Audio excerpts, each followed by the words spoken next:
فالضلال اختيار الإنسان، والله تبارك وتعالى إنما أضل من أضل بحيث تركه، هو اختار طريق الضلال فتركه الله تبارك وتعالى وما شاء.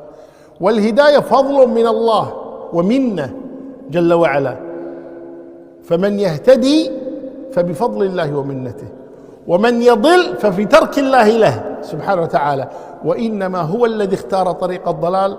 وإنما الله تبارك وتعالى قال فلما زاغوا أزاغ الله قلوبهم، هم الذين زاغوا، هم الذين اختاروا طريق الضلال. هذا ماذا فعل؟